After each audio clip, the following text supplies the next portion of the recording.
जय हो माता रानी की। आइए एक ऐसा शुभ कार्य करें जिससे 20 साल तक प्रतिदिन पुण्य मिलता रहे। जीव दया सम्मान पात्र सभी प्राणियों के कल्याण और हमारे आध्यात्मिक उन्नति के लक्ष्य से माँ गंगा का उद्गम गौमुख से होता है। गौरी माता गौ माता पर विराजमान है। भोलेनाथ शिव शंकर के परम भक्त नंदी महाराज।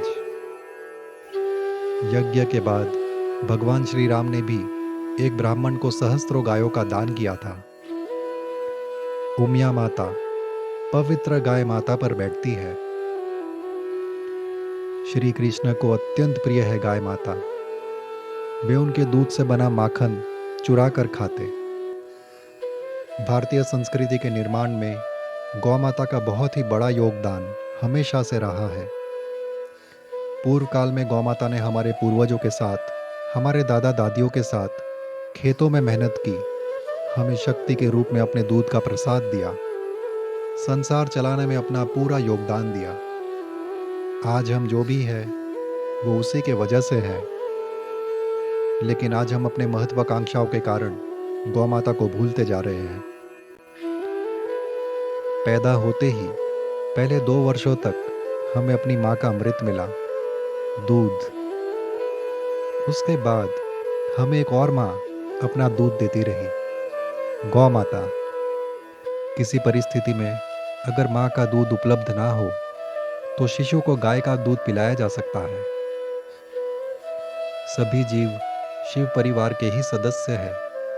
सभी से हमेशा प्रेम और मैत्रीपूर्ण बर्ताव करना चाहिए। गौ माता ने हमें दूध दिया, पनीर दिया, दही दिया, घी दिया, माखन दिया, छाछ दिया, बर्फी, पेड़ा, रसगुल्ले जैसे कई मिष्ठान दिए और हमने उन्हें बदले में खाने को कचरा दिया। स्वच्छ भोजन पर सबका अधिकार है, गौ माता का भी। इस तस्वीर को गौर से देखिए। क्या आप कभी भी ऐसे किसी कचरे के ढेर के पास खड़े भी रहते हैं? नहीं ना।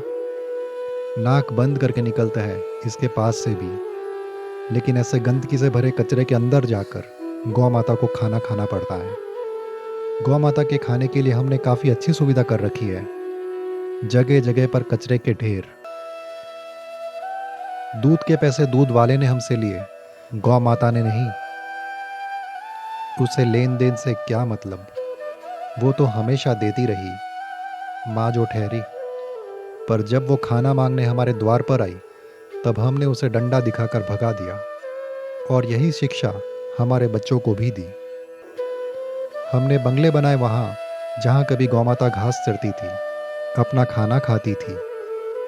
लेकिन अपने करोड़ों रुपए के बंगले के बाहर हमने गौ माता के खाने के लिए एक गौ माता सम्मान पात्र नहीं रखा। गौ माता अब चरने और खाने कहाँ जाए? गौ माता हमारे फेंके हुए प्लास्टिक में से सब्जी का गंध पाकर उसे ही सब्जी समझकर खा जाती है।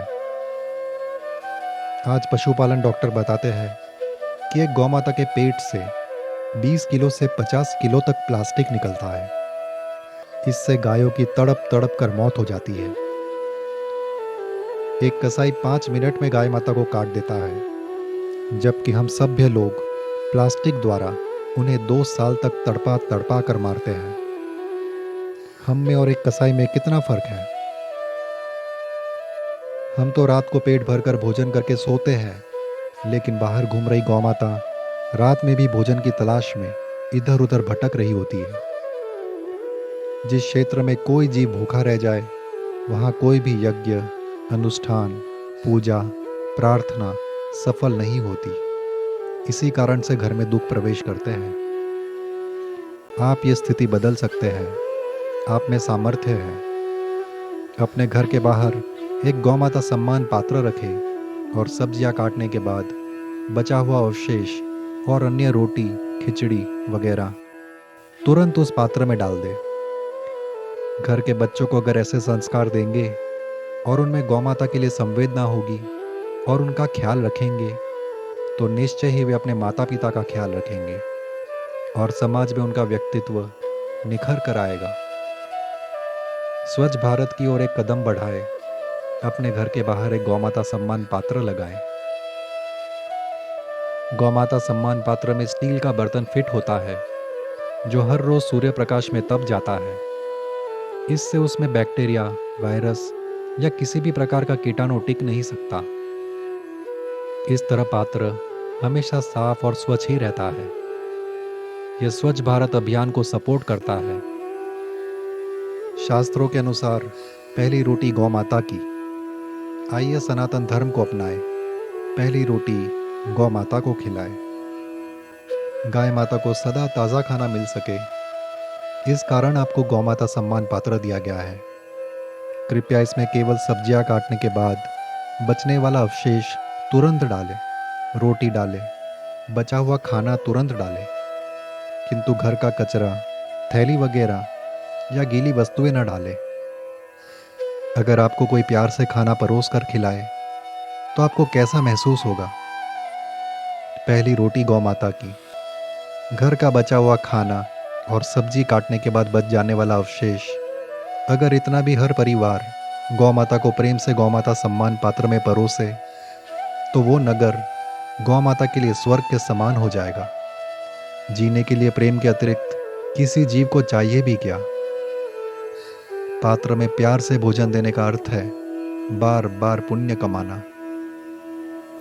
जिस नगर में हर घर के बाहर गौमाता को प्रेम से गौमाता सम्मान पात्र में रोज खाना खिलाया जाएगा, वो नगर स्वर्ग के समान हो जाएगा। महादेव और श्री कृष्ण नगरवासियों पर हमेशा हर्षित रहेंगे और उनकी कृपा दृष्टि सभी पर बनी रहेगी।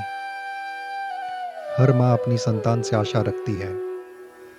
गौमाता सम्मान पात्र में आप जो कुछ भी डालें, उसे अपना कर्तव्य मानकर डालें। गाय माता अपना खाना पाने के लिए मनुष्य पर निर्भर करती है। अगर कोई अन्य व्यक्ति पात्र में कुछ गंदा डालता है तो उसमें गौमाता का तो कोई दोष नहीं। अगर आप किसी अन्य व्यक्ति को इसमें थैली या अन्य कचरा डालते हुए देखें तो उन्हें 1 मिनट रोककर समझाएं कि यह गौमाता सम्मान पात्र गाय माता के खाने के लिए रखा गया है, कचरा डालने के लिए नहीं। ये मत सोचना कि गौमाता को खाना देकर आपने उस पर कोई उपकार किया। सत्य तो यह है कि गौमाता ने आपके द्वार पर आकर आपको पुण्य कमाने का अवसर दिया। ऐसे कर्म आपको भगवान के और पास ले जाते हैं। शास्त्रों के अनुसार प्रत्येक गौमाता में 33 कोटि देवी देवताओं का वास है।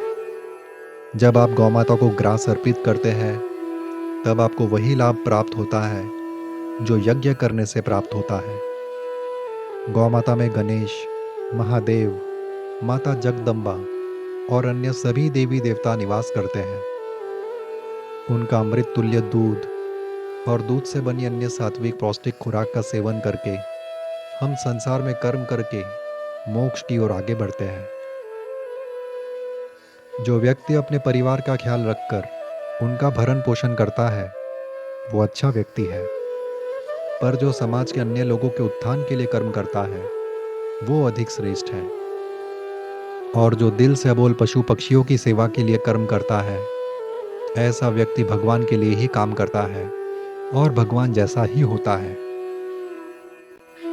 एक कौवा बकरी की कोई मदद नहीं कर सकता। एक कुत्ता गाय के लिए कुछ नहीं कर सकता। एक गिलहरी भैंस के लिए कुछ नहीं कर सकती। लेकिन हर इंसान इन सब की मदद कर सकता है। लेकिन क्या वो मदद करता है? एक माँ को केवल खाना, पहनने के लिए कपड़ा और रहने के लिए छत चाहिए। 4 पांव वाली गाय माता को केवल खाना चाहिए। इसी आशा से वो आपके द्वार पर आती है। लेकिन आज हम उन्हें इतना भी देने में असमर्थ हैं। इंसान अब भावना और दिल से दरिद्र हो चुका है। सिर्फ पैसों से अमीर होना काफी नहीं होता, व्यक्ति दिल से भी अमीर होना चाहिए। अच्छे कर्मों से पुण्य मिलता है, लेकिन जिन कर्मों को अपना कर्तव्य मानकर निष्काम भाव से किया जाए उनका फल नहीं मिलता। ऐसे निष्काम कर्मों से भगवान मिलते हैं और मनुष्य जीवन मृत्यु के चक्र से छूटकर मोक्ष प्राप्त करता है। माँ का स्वभाव है त्याग करना और देते रहना। लेकिन अगर हम गौमाता के लिए अपने द्वार पर एक गौमाता सम्मान पात्र भी न रख सके, तो हमारे घर में रखे गोपाल व कृष्ण की तस्वीर हमें हटा देनी चाहिए, क्योंकि उसे भक्ति पसंद है, भक्ति का ढोंग नहीं। भक्ति में केवल प्रेम और समर्पण की भावना होती है, और प्रेम में केवल देना होता है। गौमाता और अन्य जीवों को सिर्फ जीवित रखना काफी नहीं है, उन्हें एक सुखमय जीवन देना और प्रेम भरा व्यवहार करना भी जरूरी है। देखा जाए तो गौमाता ने ही तो बाल गोपाल और कन्हैया को पाला था। श्री कृष्ण तो सदा के लिए गौमाता के ऋणी है। उन्होंने इंद्रदेव की पूजा रुकवाकर गौमाता की पूजा करवाई थी। आप अगर गौमाता को 20-25 साल तक पात्र में स्वच्छ भोजन मिल सके, उसकी व्यवस्था करने के इच्छुक हो, तो आप यथाशक्ति दान करें। गौमाता का तो पूरा जीवन ही मानव कल्याण के लिए समर्पित है। आप चाहे तो अपने 1 घंटे की आय दान कर सकते हैं, या 1 दिन की, या 1 महीने की आय, या प्रेम से आप जो दान देना चाहें वो दे सकते हैं। 500 रुपये या उससे अधिक दान पर हम पात्र पर आपके परिवार के जिस सदस्य के नाम से पात्र भेंट करना चाहे, हम उसके नाम के साथ पात्र के उद्घाटन का फोटो आपको 7 से 10 दिन में भेज देंगे। कृष्ण हमेशा गौमाता के करीब है। अगर आप गौमाता के करीब रहोगे, तो निश्चय ही कृष्ण के बहुत पास रहोगे।